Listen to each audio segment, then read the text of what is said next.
Ideas that have helped mankind, written by Bertrand Russell. Hello everyone, I am Ruchika from English academy. आज की हमारी इस video में हम Bihar state education board class 12 English की rainbow book का चैप्टर 5 करेंगे, ideas that have helped Mankind. Means यहाँ पर राइटर ने हमें बताया है कि कौन से ऐसे विचार हैं जिन्होंने ह्यूमन रेस की मदद की है। मींस कौन सी ऐसी बातें हैं जिनसे कि हमें फायदा हुआ है। तो ये चैप्टर शुरू करते हैं। सबसे पहले वो कहते हैं, before we can discuss this subject we must form some conception as to the kind of effect that we consider a help to mankind. Are mankind helped when they become more numerous? Conception means idea या notion। तो कहते हैं कि इससे पहले कि मैं इन ideas के बारे में बात करूं जिन्होंने मैनकाइंड की मदद की है, पहले तो हम ये सोचते हैं कि किस तरह का इफेक्ट है जिससे कि हम समझेंगे कि वो मैनकाइंड की मदद है। मीन्स ऐसा क्या होना चाहिए जिसे कि हम एक पॉजिटिव हेल्प के रूप में अंडरस्टैंड करते हैं। तो कहते हैं कि क्या अगर हमारी जनसंख्या बढ़ जाती है, अगर हमारी आबादी बढ़ जाती है को उससे क्या हमें कोई फायदा होता है, क्या कोई मदद मिलती है। और when they become less like animals, या फिर जब इंसान जानवरों की तरह कम हो जाते हैं क्वांटिटी में, नंबर में, क्या वो चीज फायदेमंद है। और व्हेन दे बिकम हैप्पियर, या जब ह्यूमंस को खुशी मिलती है, क्या ऐसा कोई आइडिया अच्छा है, उससे उनको फायदा होता है। और when they learn to enjoy a greater diversity of experiences, diversity means variety, या फिर जब हमें अलग अलग तरह के एक्सपीरियंसेस एंजॉय करने का मौका मिलता है, क्या वो आइडिया हमारे लिए फायदेमंद होता है। या फिर when they come to know more, जब हमें और नॉलेज मिलती है, क्या वो चीज हमारे लिए फायदेमंद होती है। तो पहले तो हमें ये पता होना चाहिए कि कौन सी ऐसी चीज है, कौन सा ऐसा इफेक्ट है जो हमारे लिए फायदेमंद है, तभी हम उन आइडियाज को आइडेंटिफाई कर सकेंगे जो हमारे लिए बेनिफिशियल है। और when they become more friendly to one another, या फिर जब एक इंसान दूसरे इंसान से ज्यादा फ्रेंडली बन जाता है, ज्यादा दोस्ताना हो जाता है, क्या वो चीज उसके लिए फायदेमंद है। I think all these things come into our conception of what helps mankind, and I will say a preliminary word about them. Preliminary means introductory, initial, या फिर कोई बेसिक बात। तो कहते हैं कि मुझे ऐसे लगता है कि ये सब जो चीजें हैं, ये सब जो इफेक्ट्स हैं, ये सब हमें हमारे विचार के हिसाब से हमें लगता है कि इन सब से मैनकाइंड की मदद होती है, लोगों को मदद मिलती है। और मैं शुरुआत में इनके बारे में एक चीज कहना चाहूंगा, और वो क्या चीज कहते हैं, the most indubitable respect in which ideas have helped mankind is numbers. Indubitable means something which cannot be doubted, एक ऐसी बात जिस पर हम कोई शक नहीं कर सकते। confirmed वे में वो कहते हैं कि वो आइडिया जिसने के हमारी सबसे ज्यादा मदद की है वो है नंबर्स, मीन्स काउंटिंग। कैसे? There must have been a time when Homo sapiens was very rare species, subsisting precariously in jungles and caves, terrified of wild beasts, having difficulty in securing nourishment. Homo sapiens human race के लिए Latin term use की जाती है। Means Latin term में हम human race को, यानी कि ह्यूमन बींग्स को होमो सेपियंस कहते हैं। तो यहाँ पे राइटर कहते हैं कि एक ऐसा टाइम हुआ करता था जब ह्यूमन बींग्स बहुत ही रेयर स्पीशीज थी, और वो सिर्फ जंगल्स और केव्स में पाए जाते थे, और वो जंगली जानवरों से डरते थे, और अपने लिए नरिशमेंट यानी कि खाना सिक्योर करना, खाना ढूंढना भी उनके लिए बहुत मुश्किल कार्य होता था।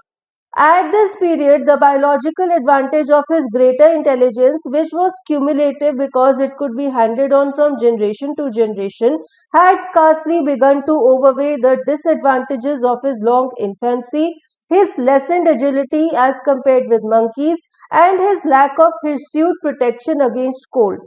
Hirsute protection means covered with hair or fur.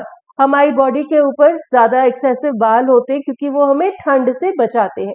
तो यहाँ पे वो कह रहे हैं कि जब ह्यूमन रेस ऐसी थी कि वो सिर्फ जंगल और केव्स में पाई जाती थी, और वो जंगली जानवरों से अपने आप को बचाने के लिए स्ट्रगल करती थी, और खाना भी ढूंढने में बहुत मेहनत करती थी, उस टाइम पर हमारी इंटेलिजेंस है जो वो बढ़ी। तो हमारी इंटेलिजेंस बढ़ी, और एक जनरेशन से अगली जनरेशन तक हमने अपनी इंटेलिजेंस की जो बातें हैं वो आगे आगे पास ऑन की। उससे क्या हुआ, हमारी इंटेलिजेंस का जो फायदा है वो जो डिसएडवांटेजेस हैं ह्यूमन रेस की, उससे बढ़ने लग गया। ह्यूमन रेस की डिसएडवांटेजेस क्या है? एक तो हर इंसान काफी देर तक छोटा रहता है, इन्फेंट रहता है, यानी कि बच्चा होता है, उसका दिमाग फुली ग्रो होने में टाइम लगाता है, ये एक डिसएडवांटेज है। और सेकंड डिसएडवांटेज है कि हमारी जो एजिलिटी है, मींस जो हमारी बॉडी की फ्लेक्सिबिलिटी और मूवमेंट है, वो मंकी से कम है, ये सेकंड डिसएडवांटेज है। और थर्ड डिसएडवांटेज ये कि हमारी बॉडी के ऊपर हेयर और फर कम है, तो वो हमें ठंड से प्रोटेक्ट नहीं कर पाते। तो यहाँ पे वो कह रहे हैं कि ये जो तीनों डिसएडवांटेजेस हैं, इनके ऊपर हमारी इंटेलिजेंस की एडवांटेज जो है वो धीरे धीरे बढ़ती गई, जैसे जैसे हम अपनी इंटेलिजेंस को बढ़ाते गए। In those days, the number of men must certainly have been very small. The main use to which throughout the ages men have put their tactical skill has been to increase the total population. तो कह रहे हैं कि उन दिनों में, means उन दिनों में जब ह्यूमन पॉपुलेशन इतनी इवॉल्व नहीं हुई थी, तब हमारी पॉपुलेशन बहुत कम थी। और उस तब से लेकर अब तक हमने जो अपना मेन टेक्निकल स्किल है वो किस काम में लगाया है? अपनी पॉपुलेशन को, जनसंख्या को बढ़ाने में। I do not mean that this was the intention, but that was in fact the effect. If this is something to rejoice in, then we have occasion to rejoice. Rejoice means to be happy about something. तो कह रहे कि मुझे नहीं लगता कि हमारा ये मकसद था कि हम अपनी जनसंख्या को बढ़ाएं।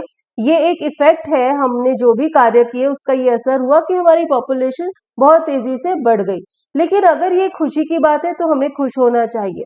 We have also become in certain respects progressively less like animals. I can think in particular of two respect. तो कह रहे हैं कि जैसे जैसे टाइम बीतता गया, हम प्रोग्रेस करते गए, ह्यूमंस की और एनिमल्स में जो सिमिलैरिटी वो भी कम होने लग गई, हम थोड़े से अलग होने लग गए। और दो मेन रिस्पेक्ट्स हैं जिसमें कि हम उनसे काफी अलग हो गए हैं। First, that acquired as opposed to congenital skills play a continually increasing part in human life.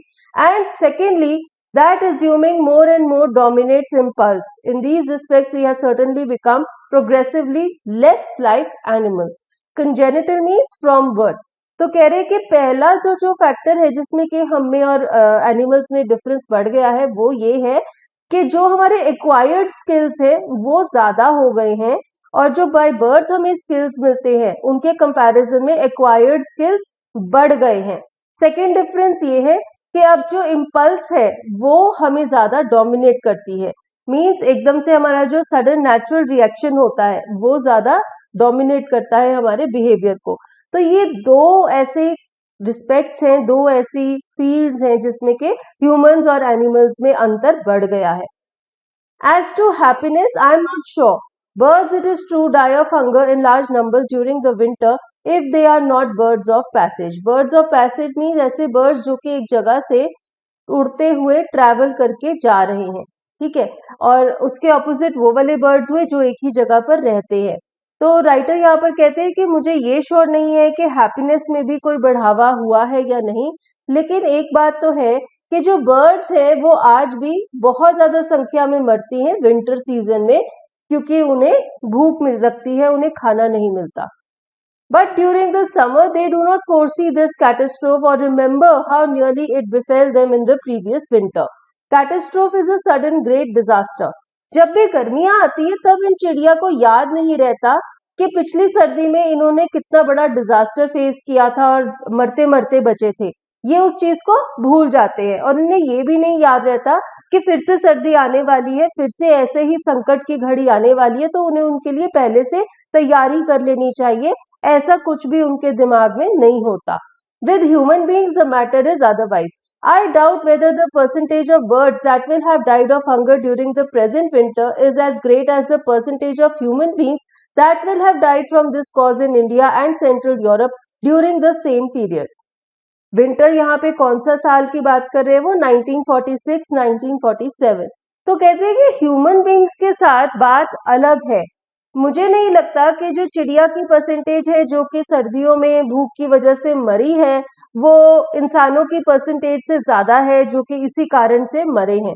तो यहाँ पे हमें राइटर क्या बताना चाहते हैं, वो कहते हैं कि चलो बर्ड्स को तो ये नहीं याद रहता कि सर्दियों में उन्हें भूख का सामना करना पड़ता है, तो उसकी पहले से तैयारी कर लेनी चाहिए, जबकि इंसानों को तो ये पहले से पता होता है ना, और वो तो पहले से प्रिपरेशन कर सकते हैं। लेकिन फिर भी सर्दी के मौसम में जितनी चिड़िया मरती है उतने ही इंसान भी मरते हैं भूख की वजह से।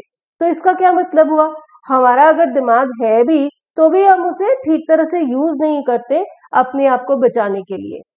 But every human death by starvation is preceded by a long period of anxiety and surrounded by the corresponding anxiety of neighbors. We suffer not only the evils that actually befall us, but all those that our intelligence tells us we have reason to fear. तो यहाँ पे वो कह रहे हैं कि जो भी इंसान भूख की वजह से मरता है, उससे पहले काफी देर वो तड़पता है, और वो तड़पता किस चीज की वजह से? एंजाइटी की वजह से, डर की वजह से कि वो मरने वाला है। तो वो क्या कहते हैं कि हम सिर्फ उस प्रॉब्लम की वजह से सफर नहीं करते जो हम पर गिरती है। प्रॉब्लम तो ये है कि हम भूख से तड़प रहे हैं। हम उसकी जगह हम इतने इंटेलिजेंट हैं कि हम पहले ही फोर्स ही कर सकते हैं कि हमारे ऊपर ये मुसीबत आने वाली है, तो पहले से ही उस मुसीबत के आने की वजह से उसे फोर्स ही करते हुए डर के मारे डरते रहते हैं और सफर करते हैं। तो यहाँ पे राइटर ये कहना चाहते हैं कि हम सिर्फ एक प्रॉब्लम से सफर नहीं करते, हम अपनी इंटेलिजेंस की वजह से भी सफर करते हैं। जब हमारी इंटेलिजेंस हमें बताती है कि एक प्रॉब्लम आने वाली है, प्रॉब्लम तो अभी आई नहीं है, लेकिन हम उससे पहले ही सफर करने लग जाते हैं उसे फोर्स ही करते हुए। The curbing of impulses to which we are led by forethought averts physical disaster at the cost of worry and general lack of joy. Curbing means restriction, किसी चीज को रोक लगा देना। Avert means किसी चीज को अवॉइड करना। तो यहाँ पे वो कह रहे हैं कि जब भी हम अपनी इम्पल्सेस के ऊपर कोई भी रोक लगा देते हैं, क्योंकि हमें ऐसा लगता है कि हमारे ऊपर कोई डिजास्टर आने वाला है, तो उससे क्या होता है, हम उस डिजास्टर को तो अवॉइड कर देते हैं, लेकिन उसकी कॉस्ट क्या होती है? Worry and lack of joy. Means हम पहले ही चिंता में पड़ जाते हैं और हम खुश रहना बंद हो जाते हैं, ये सोच सोच के कि हमारे ऊपर कोई संकट आने वाला है, और ऐसा करके हम उस संकट को तो अवॉइड कर देते हैं, लेकिन उसका कॉस्ट क्या पे करते हैं? बहुत देर तक हमें चिंता रहती है और हम खुश नहीं रह पाते। फिर राइटर कहते हैं, I do not think that the learned man of my acquaintance even when they enjoy a secure income are as happy as the mice that eat the crumbs from their tables while the erudite gentlemen snooze. Erudite means intellectual और cultured. तो यहाँ पे वो कह रहे हैं कि मेरी जान पहचान वाले बहुत पढ़े लिखे और बहुत ही अच्छी आमदनी वाले लोग हैं, लेकिन वो बिल्कुल भी खुश नहीं है। उनकी अच्छी लाइफ है, सिक्योर लाइफ है, फिर भी वो खुश नहीं है। और उसके ऑपोजिट वो चूहा जो कि उनके जूठे हुए ब्रेड के टुकड़े खाता है, वो बहुत ज्यादा खुश होता है। जब ये जो जेंटलमैन है पढ़े लिखे, ये आराम से सो रहे होते हैं, तो उनके खाने के टेबल से जो बचा कुचा खाना है वो ये चूहे खाते हैं। चूहे ज्यादा खुश हैं, जबकि ये लर्नेड मैन इतने खुश नहीं है। In this respect therefore I am not convinced that there has been any progress at all. तो कहते हैं कि खुशी के मामले में ह्यूमन बींग्स की लाइफ में कोई प्रोग्रेस नहीं हुआ है। As to diversity of enjoyments, however, the matter is otherwise. I remember reading an account of some lions who were taken to a movie showing the successful depredations of lions in a wild state, but none of them got any pleasure from the spectacle. डेप्रिडेशन का मतलब है destruction. फिर writer कहते हैं कि अगर हम ये बात करें कि एंजॉयमेंट की जो डाइवर्सिटी है, मीन्स एंजॉयमेंट के अलग अलग जरिए हैं, उसके बारे में वो ये कहते हैं कि बहुत सारे जरिए बन गए हैं एंजॉयमेंट के। और फिर वो कहते हैं कि मुझे याद है कि एक बारी कुछ शेरों को पिक्चर देखने लेकर जाया गया था, जहां पर कि उन्हें दिखा रहे थे कि जो जंगल में शेर रहते हैं वो किस तरह से डिस्ट्रॉय हो जाते हैं, लेकिन वो पिक्चर देख के किसी भी शेर को खुशी नहीं हो रही थी। तो यहाँ पे वो क्या कहना चाहते हैं कि एंजॉयमेंट के तो हमारे पास बहुत सारे जरिए हैं, बहुत अलग अलग सोर्सेज हो गए हैं जिससे कि हमें एंजॉयमेंट मिलती है, लेकिन हमें हैप्पीनेस नहीं मिलती।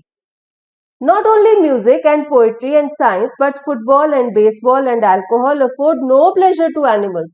फिर वो कहते हैं कि ये सब जो अलग अलग चीजें हैं, कहा तो ये जाता है कि इससे हमें खुशी मिलती है, लेकिन ये कोई भी जरिया जानवरों को खुशी देने के लिए यूज नहीं किया जाता। Our intelligence has therefore certainly enabled us to get a much greater variety of enjoyment than is open to animals, but we have purchased this advantage at the expense of a much greater liability to boredom. तो यहाँ पे वो कह रहे हैं कि जानवरों के कंपैरिजन में ह्यूमन बींग्स के पास एंटरटेनमेंट के, एंजॉयमेंट के बहुत सारे साधन हैं। पिछली स्लाइड में हमने देखा था उनके नाम, पोएट्री है, म्यूजिक है, स्पोर्ट्स है, लेकिन वो कहते हैं कि हमने एंजॉयमेंट के इतने साधन तो डेवलप कर लिए, लेकिन उसकी वजह से हमारी लाइफ में बोर्डम भी बढ़ गया है और हमें कोई भी फायदा नहीं हुआ है. But I shall be told that it is not neither numbers nor multiplicity of pleasures that make the glory of man. It is his intellectual and moral qualities. Multiplicity means किसी चीज की संख्या को बहुत ज्यादा बढ़ा देना, मल्टीप्लाई कर देना. तो यहाँ पे वो कह रहे हैं कि मेरे हिसाब से ना तो नंबर्स है ना ही प्लेजर्स की मल्टीप्लिसिटी है जिसने के हमारा कुछ फायदा किया है. मैन की जो ग्लोरी है मीन्स मैन की जो शान है वो बनती है उसके इंटेलेक्चुअल और मॉरल क्वालिटी से. मीन्स उसका दिमाग कैसा सोचता है, उसके मॉरल वैल्यूज कैसे हैं, उनसे बनती है. It is obvious that we know more than animals do and it is common to consider this one of our advantages. Whether it is in fact an advantage may be doubted, but at any rate it is something that distinguishes us from the brutes. Brutes क्या है? Animals especially large and fierce. तो यहाँ पे वो कह रहे हैं ये तो जाहिर सी बात है कि ह्यूमन बींग्स को एनिमल से ज्यादा नॉलेज है और ये एक एडवांटेज है, इससे हमें फायदा भी होता है. लेकिन कई लोग इस पर शक करते हैं कि इससे कोई फायदा होता है या नहीं होता है. लेकिन ये एक ऐसी चीज है जो कि हमें जानवरों से अलग करती है. अब वो फायदेमंद है या नहीं वो एक अलग बात है. Has civilization taught us to be more friendly towards one another? The answer is easy. Robins peck an elderly robin to death, whereas men give an elderly man an old age pension. Robins क्या है? English की जो English species है जो robin bird की, और main यहाँ पे वो इंग्लिश ना कि अमेरिकन स्पीशीज की बात करते हैं. तो यहाँ पे राइटर कहते हैं कि क्या हमें सिविलाइजेशन ने सिखाया है कि हमें एक दूसरे के प्रति ज्यादा फ्रेंडली होना चाहिए.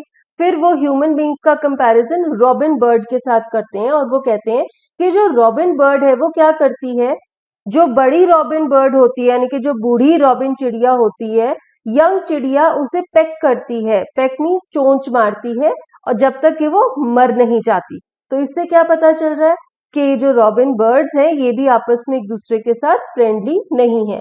और फिर वो कहते हैं कि मेन क्या करते हैं, जितने भी बूढ़े आदमी होते हैं उन्हें ओल्ड एज पेंशन दी जाती है जिससे कि वो अपना गुजारा कर सकते हैं, लेकिन वो पेंशन का अमाउंट काफी थोड़ा होता है.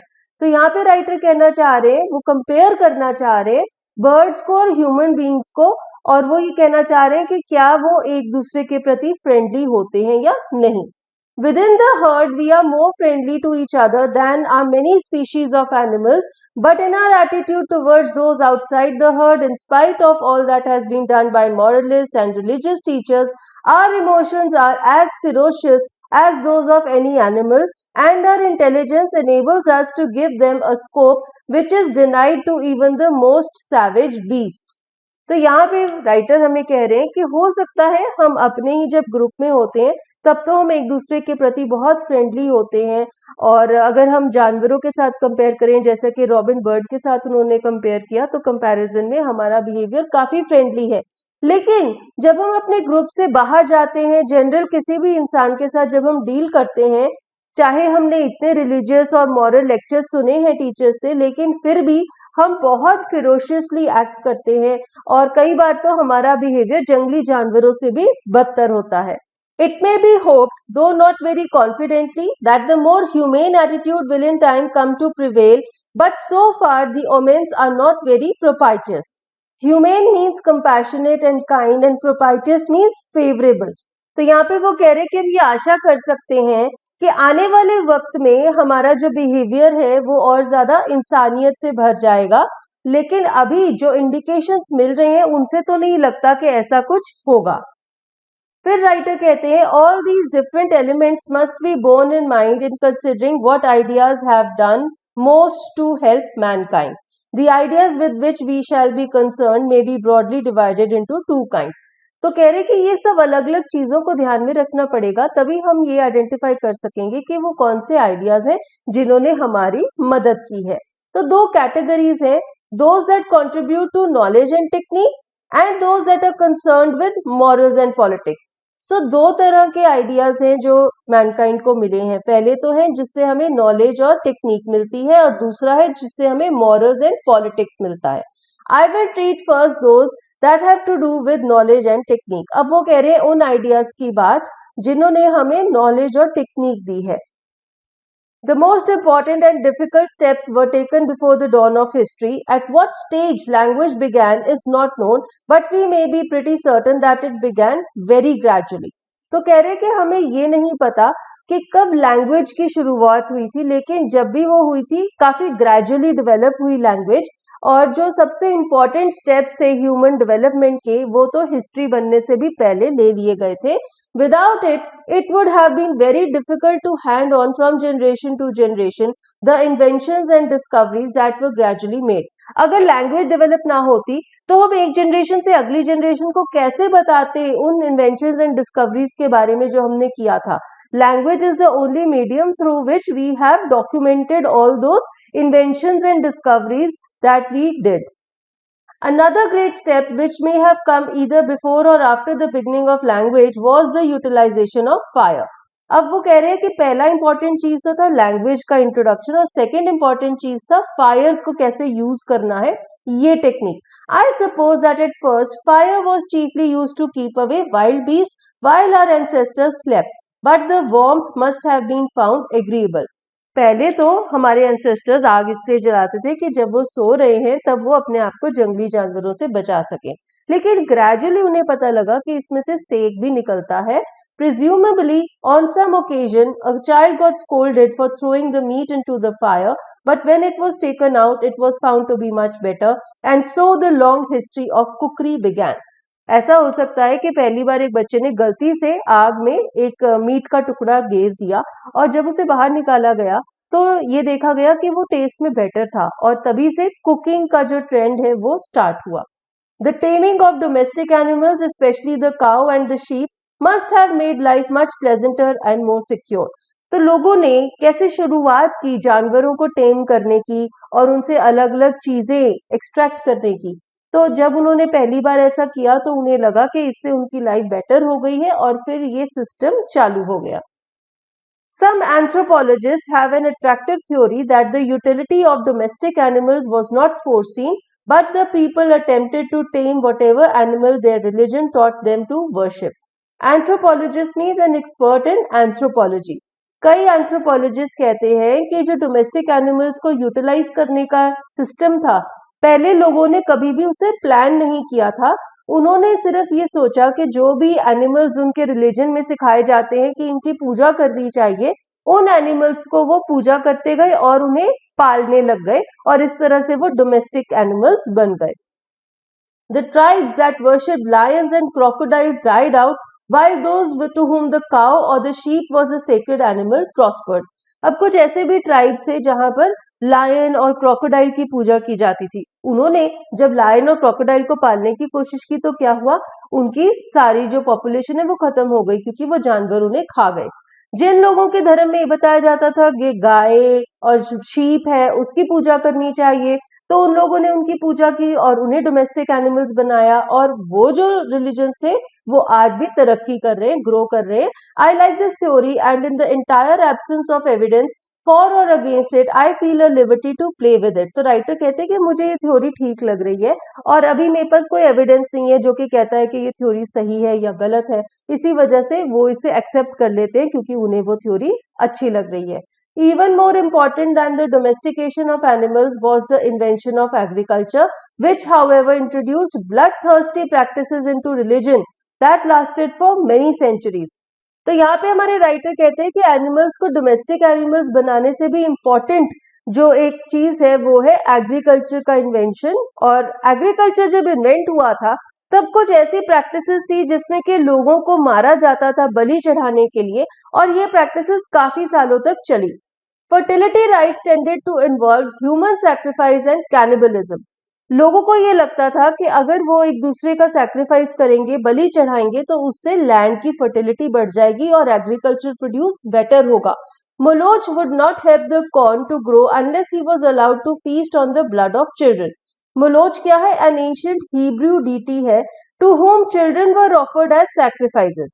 तो ये जो हिब्रू जगह है यहाँ पे माना जाता था कि अगर आप अपने बच्चों को बलि चढ़ाएंगे मोलोच भगवान को तो उससे आपको कॉर्न की बेटर फसल मिलेगी। तो एग्रीकल्चर करने के लिए भी लोग इस तरह के अंधविश्वास रखते थे। A similar opinion was adopted by the evangelicals of Manchester in the early days of industrialism, when they kept 6-year-old children working 12 to 14 hours a day in conditions that caused most of them to die. Evangelicals is a sect of Orthodox Christian Protestants. तो Manchester में जब initial industrial revolution आया था, तब जितनी भी mills थी वहां पर ये जो इवेंजेलिकल सेक्ट के लोग थे, क्रिश्चियंस, वो ये मानते थे कि अगर वो बच्चों को 12-14 घंटे के लिए काम पर लगाएंगे और काम करते करते अगर वो बच्चे मर भी जाएंगे, तो उनकी बलि चढ़ने से भी उनकी फैक्ट्री में जो प्रोडक्शन है वो बेटर हो जाएगी। तो इस तरह के अंधविश्वास थे लोगों में। It has now been discovered that grain will grow and cotton goods can be manufactured without being watered by the blood of infants. अब लोगों को ये रियलाइजेशन हुई है कि उन्हें इस तरह की बलि चढ़ाने की जरूरत नहीं है। ना तो एग्रीकल्चर में, ना तो इंडस्ट्री में, कहीं पर भी ये कॉन्सेप्ट वर्क नहीं करता। In the case of grain, the discovery took thousands of years. In the case of the cotton goods, hardly a century. So perhaps there is some evidence of progress in the world. तो कह रहे हैं कि ये जो agriculture है वहां पे ये जो रियलाइजेशन है लोगों को हजारों साल के बाद आई, और जो इंडस्ट्री है वहां पे ऑलमोस्ट 100 साल के बाद लोगों को पता लग गया कि इस तरह की बलि से कोई फर्क नहीं पड़ता। तो यहाँ पर राइटर कह रहे हैं कि हमें कुछ एविडेंस मिलता है कि हमारी लाइफ में प्रोग्रेस हुई है। The last of the great prehistoric inventions was the art of writing, which was indeed a prerequisite of history. Prerequisite means a thing required as a condition for something. तो कह रहे हैं कि जो last great prehistoric invention थी वो क्या थी? Writing. Writing was the basic thing required to create history. आज जो हिस्ट्री है हमारी, जितने भी हिस्टोरिकल टेक्स्ट हैं, कोई वेदास हैं, कोई उपनिषद है, कोई हमारी रिलीजियस बुक्स है, वो सब राइटिंग की वजह से ही हमें मिली हैं। तो जो राइटिंग का कॉन्सेप्ट है वो एक बहुत ही बड़ी इन्वेंशन था। Writing, like speech, developed gradually and in the form of pictures designed to convey a message. It was probably as old as speech, but from picture to syllable writing and thence to the alphabet was a very slow evolution. In China, the last step was never taken. Thence का मतलब है from there, ये एक archaic word है, आजकल हम इसे use नहीं करते। तो यहाँ पे राइटर कह रहे हैं कि स्पीच की तरह ही राइटिंग का भी जो ग्रोथ है वो बहुत ही धीरे धीरे हुआ था। पहले तो हम पिक्चर्स के थ्रू मैसेजेस पास ऑन करते थे, और फिर हमने सिलेबल डेवलप किया, मीन्स जो अल्फाबेट है, जो कि बहुत देर बाद हुआ, और उसके बाद धीरे धीरे फाइनली हमारी जो लैंग्वेज है उसका रिटन फॉर्म बना। और चाइना जैसे देश है वहां पर ये जो फाइनल स्टेप है अल्फाबेट बनाने का, वो तो कभी हुआ ही नहीं। और इसके साथ ही हमारे चैप्टर खत्म हो जाता है। चैप्टर में बेसिकली हमें राइटर ने बताया कि वो कौन कौन से आइडियाज हैं जिन्होंने मैनकाइंड की मदद की। मदद किस वे में की, किस चीज को हम मदद मानते हैं?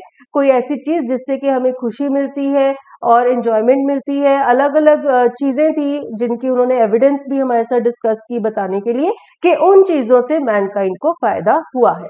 I hope you have understood the chapter. If you have any doubts, आप comments में लिख सकते हैं। And with this is Ruchika signing off. Till we meet next, take care and goodbye.